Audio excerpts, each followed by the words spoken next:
dalagarra turanii fi miti wanni birizqii namaa fidu biyyaa bahanii fi illee miti.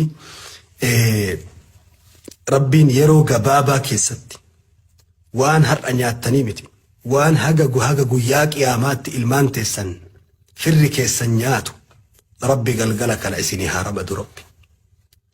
Rizqii madda qadaada hin qabne baankii balbala cufaa hin qabne ka yaa'uu malee dhangala'uu malee gadi jiguu malee yoo dhugatti rabbii tokkocha ardiif samii uume katti amanne isa kadhataa jirru taate yoo dhugatti nabi Muhammaditti nabiyyii dhugaa sanitti amannee jala deemaa jirru taate waan har'a kadhanne kana akka maasiyaa kennaati miti akka araaramaa fi akka rahmata isaatiin rabbiin du'aa tanarraa haqee baluu ummata keenya ka hiyyummaa mana biyya keessatti fixxee alatti fixxee rakkatee bahaseensa addunyaa kana keessa faca'ee akka waan nama biyya hin qabne akka waan fira hin qabne akka waan nama karoora tartiiba hin qabne rizqiidha kun gaala jala badee kun re'ee jala badee kun kushiina ambaa keessa gubatu rabbi waan kana nurraa haa cufu.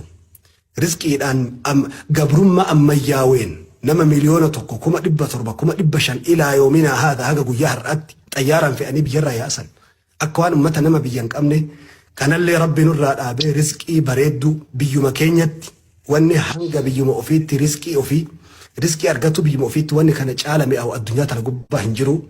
Rabbiin rizqii addaa ta har'aatii miti ta ilaa qiyaami sa'atti horteen teessan nyaattu rabbi isin haa razzaqu. Rizqii barakaa qabdu rabbi isin haa razzaqu. Ilmaan keessanii ilmaan teessanii ilaa qiyaami sa'atti warra diina walirraa dhaalu warra ulfina walirraa dhaalu warra guddina walirraa dhaalu warra akhlaaqa walirraa dhaalu rabbi isin haa taasisu.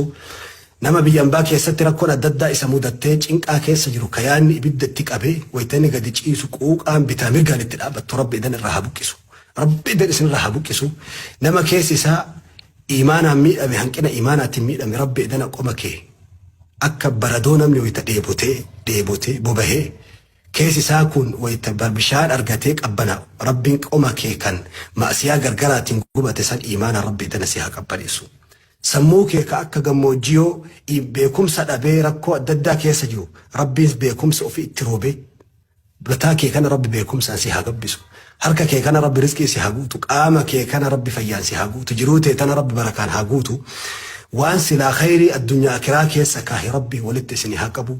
Warra bultiin ijaarratin intala ofii rabbiin filee ofumaa uumee tolchee miidhayse rabbiin walitti isin haa fidu.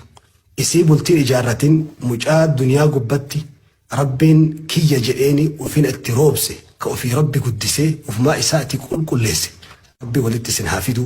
Bultii hin diigamne bultii rakkoon qabne tan gufanne tan mufanne jiruu bareedduu rabbi isin haa jiraachisu.